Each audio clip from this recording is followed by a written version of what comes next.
Olá, gente. Nesse vídeo a gente vai falar sobre o Group By. Eu vou utilizar, para explicar o Group By, a base de dados do Gapminder, que a gente estava usando na videoaula sobre visualização de dados.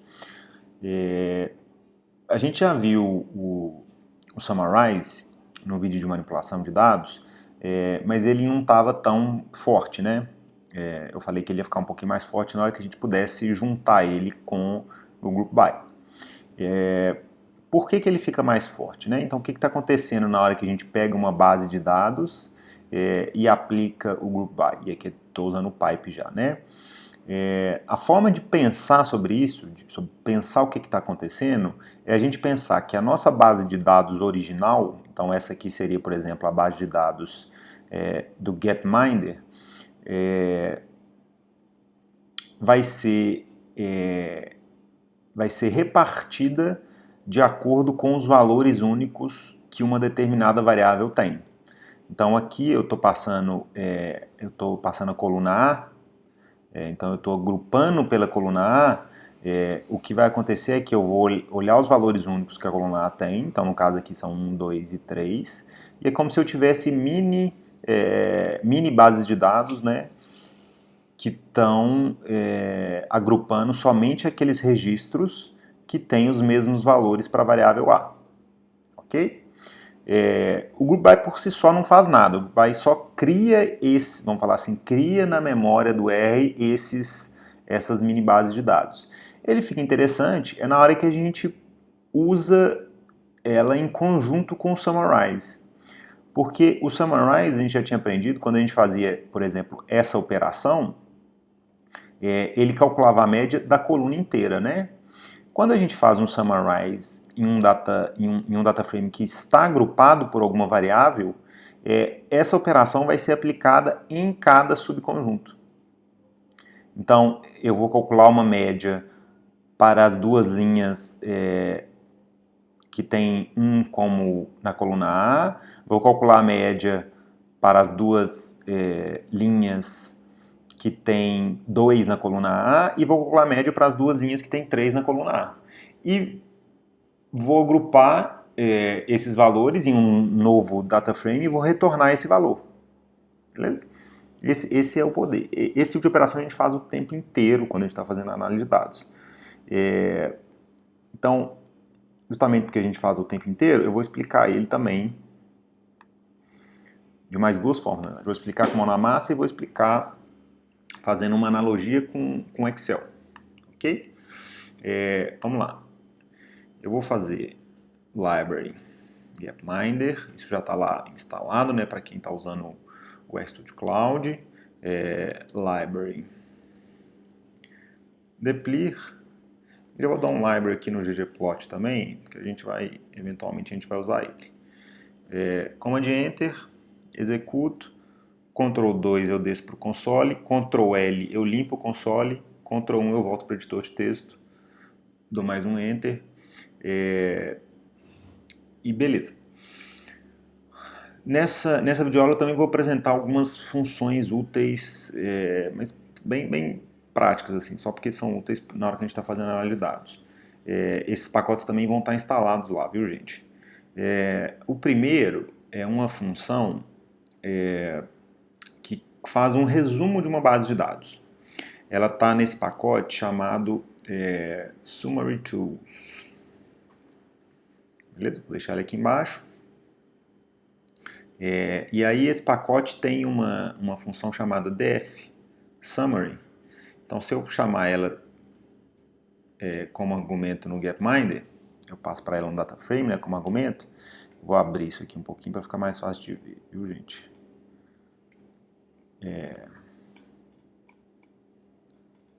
Eu vou até... A minha tela está um pouquinho... Aí fica... Talvez fique um pouquinho pequeno, mas eu acho que fica fácil de ver.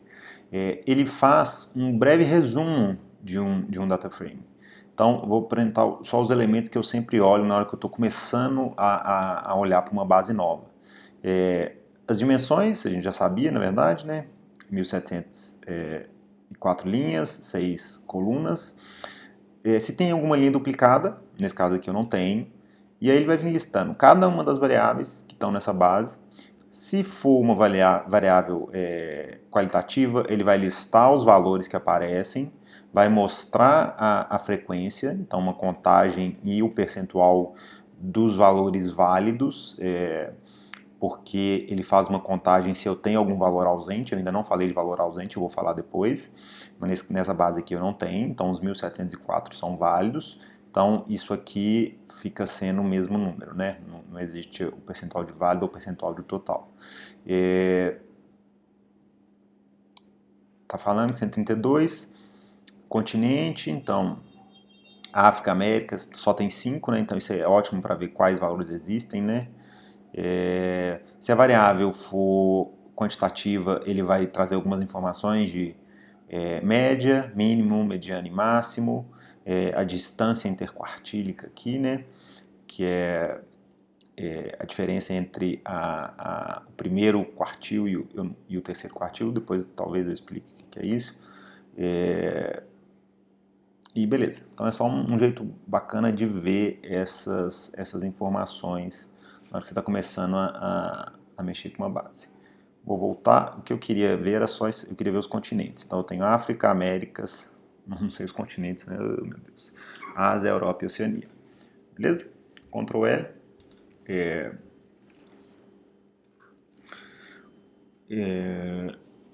Eu vou, para mostrar o group by aqui, eu vou fazer uma modificação, usando uma função que a gente já aprendeu, na população. Então eu vou usar o mutate para inserir uma população e colocar ela em milhão, só para ficar mais fácil de ler, porque aqui está por pessoa, né? Fica difícil de ler isso aqui. Então vou dar um Ctrl L, e aí só que vou aproveitar para reforçar um ponto. Aqui eu estou como a variável pop já existe, eu estou sobrescrevendo a variável pop vamos falar assim, com um novo valor que é o pop dividido por 1000. Então, da mesma forma como estava acontecendo nas variáveis, isso aqui vai ser avaliado, essa parte da expressão, e o resultado disso que vai ser armazenado na pop. Ok? Então, se eu tenho aqui é 8 milhões, 8 milhões 425,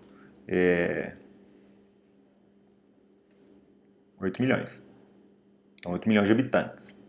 Beleza?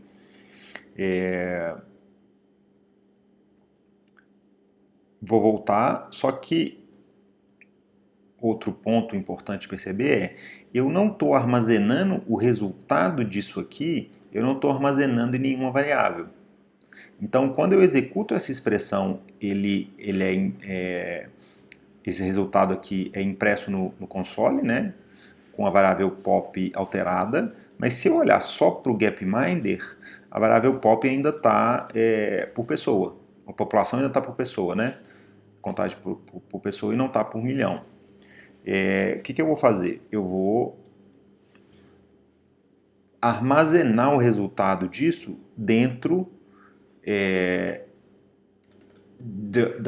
eu estou chamando o mesmo nome, né? Então eu estou sobrescrevendo o valor dessa variável gapminder. E aí na hora que eu executo isso,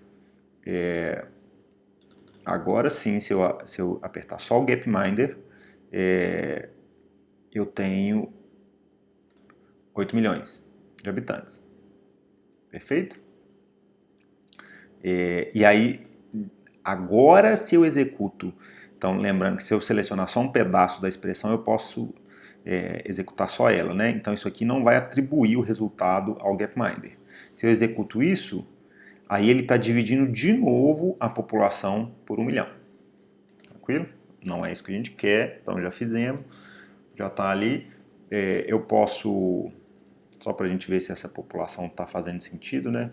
Eu posso filtrar aqui país igual a Brasil, tá em inglês, né? Então tá com Z. Só para checar se lá 88 milhões de pessoas em 67. É isso mesmo, né? Por aí, né? Deve ser por aí. Então faz sentido esse dado de população aqui. 190 milhões de pessoas lá em 2007. Gente pra caramba. Beleza. Isso aqui, como a gente não precisa, vou tirar. Agora a gente entra no Group By, beleza? Quando eu faço... eu vou executar um Group By igual estava lá no slide, né? Vou passar aqui. Imagina que eu quero agrupar por continente, por exemplo. Vou executar. Nada muda, né? Que é aquela coisa que eu falei. A gente tem que pensar daquela forma abstrata que agora existem grupos. E aí, na própria impressão desse objeto aqui inteiro, então desse data frame agrupado, ele está me falando aqui que existe um grupo. Um grupo que é definido pelo continente e que ele tem 5 níveis. Beleza? De novo, olha o comportamento. O Gapminder não está armazenando o data frame agrupado, está armazenando só o data frame normal. Então olha a diferença aqui na impressão, essa guia aqui falando só do data frame, e no agrupado eu tenho esse groups aqui. Eu poderia sobrescrever o Gapminder, mas eu não vou fazer isso agora. Beleza? Por enquanto eu vou só montando o nosso fluxo aqui com o Python. E beleza. Eu vou, para ficar um exemplo um pouquinho mais fácil, eu vou trabalhar só com a população de um ano. Ok? Então eu vou filtrar, por exemplo, ano igual a 1952. Ok? Lembrar sempre do pipe, é muito comum a gente esquecer de pôr esse pipe aqui. Então eu estou pegando o Gapminder, estou pegando só o ano de 1952, estou agrupando por continente e agora sim eu uso o Summarize. Eu posso usar qualquer uma daquelas funções, né, que a gente aprendeu. Vou usar a soma aqui, por exemplo, porque eu quero ver a população total por continente. Então, no Summarize eu passo o nome da nova coluna. Então, por exemplo, total pop é igual, e aí eu passo a função e em qual coluna que eu estou somando. Sum pop. Então, o que ele fez? Agora eu vou voltar aqui. Aqui estava a média, né? Eu estou usando a soma aqui. Mas ele criou vários subconjuntos. Cada um desses subconjuntos tem o mesmo continente. A coluna A seria o meu continente. E aí eu estou aplicando a função soma na coluna pop, naquela coluna B, né? A coluna B está sendo a coluna pop. E agrupando isso num novo data frame e retornando esse data frame, que é esse data frame aqui. Beleza? Eu vou, para isso ficar muito claro, porque a gente vai usar isso o tempo inteiro, eu vou introduzir mais uma utilidade, mais uma função de utilidade, e vou mostrar uma analogia com o Excel, de como que a tabela dinâmica funciona. A grande maioria de vocês falou naquele primeiro questionário que vocês já usaram a tabela dinâmica, né, ter conhecimento, então isso fecha completamente o ciclo aqui. O novo pacote que eu vou utilizar, e aí esse pacote vai ser mais útil também, isso é uma das razões que eu pus isso aqui, vai ser útil para o dia a dia de vocês aí. É um pacote que chama WriteXL, beleza? E o que ele deixa a gente fazer é escrever, exportar, na verdade, um data frame para o Excel, ok? Então, como é que a gente usa essa função? Esse pacote, na verdade, o WriteXL, ele tem uma função chamada write, eu não dei library, né? Isso é um erro comum, eu não dei library e já ia usar a função. A função chama write Excel. Se eu tentar executar, sem ter dado library, vai falar objeto não encontrado. Deixa eu voltar aqui. Agora eu vou executar a library. E aí agora eu tenho a função, e aí eu posso acabar de escrever ela aqui. Então, write Excel. A write Excel recebe como argumento, como primeiro argumento, o objeto que eu estou salvando, o objeto do R, né? Então, no caso, o data frame. Então, gapminder. E como segundo argumento, ela recebe o nome do arquivo que vai ser salvo. Então, aqui eu vou chamar, por exemplo, só gapminder, com a extensão, viu, gente? Então, gapminder XLS. Então, a função não chama write Excel. Então, como é que ela chama? Write XLSX. Então, esquece tudo isso que eu falei, não é write Excel. Write XLSX. Gerou, eu estou vendo aqui no arquivo, né, que gerou agora um XLSX, aí eu posso ir lá nele. Vai ser um pouquinho diferente a aparência porque eu estou no Mac, né, então eu estou com o Office do Mac, mas acho que é próximo o suficiente. Eu tenho o data frame completo, né, com as 1704 linhas, perfeito? E vou inserir uma tabela dinâmica. É bom que para quem não usou tabela dinâmica, saber tabela dinâmica também é bem útil, viu, gente? Porque tabela dinâmica é uma ferramenta ótima. Não descartem nunca tabela dinâmica e não acreditem em quem falar assim, Excel é ruim. Mentira, tá mentindo demais. Beleza, estamos aqui com a tabela dinâmica e você vê que a gente está brincando justamente por enquanto a gente está brincando aqui, né? Lá no R, daqui a pouco a gente vai começar a brincar nessa coluna também. Mas deixa eu voltar aqui para eu fazer essa operação, né?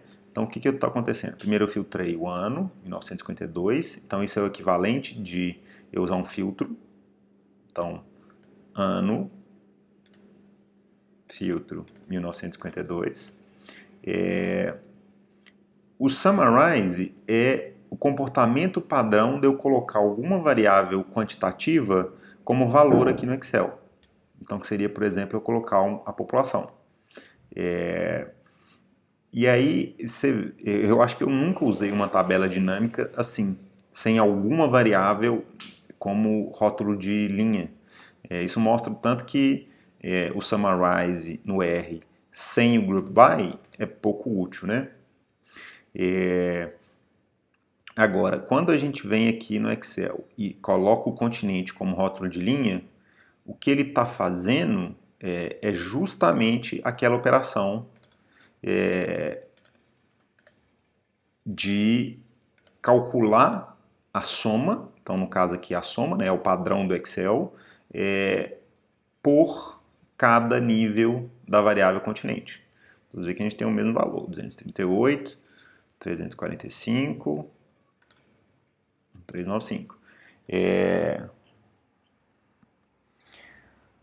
Funções diferentes, e aí eu vou fazer isso aqui, viu, gente? A média da população nos anos, não sei muito o que isso vai significar, não, mas beleza.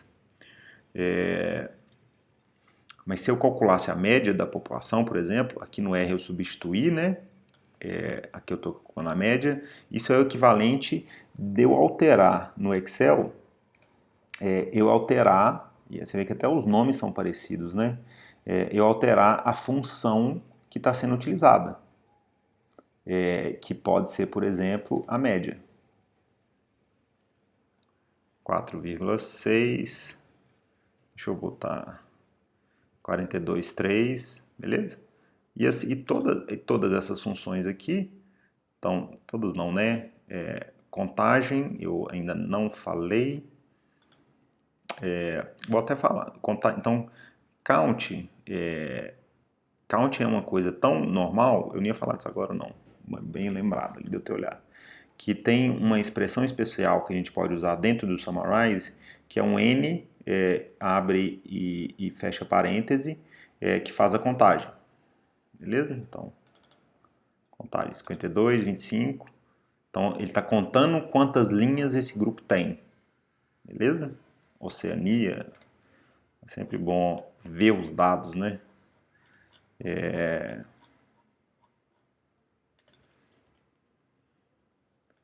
Eu posso... Se eu der um duplo clique eu abro, né? Então, Oceania só Nova Zelândia e Austrália.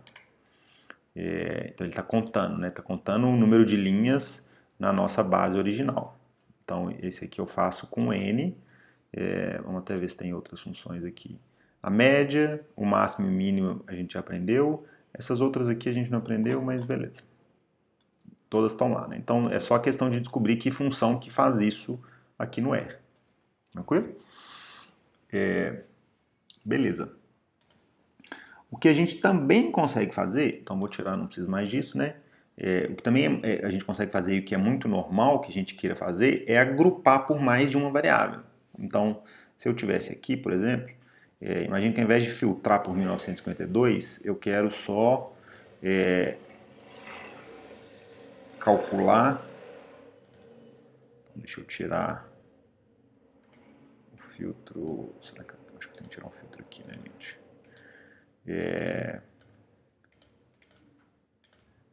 Vou voltar a função aqui para soma. Então, se eu quiser, por exemplo, somar a população por ano por continente.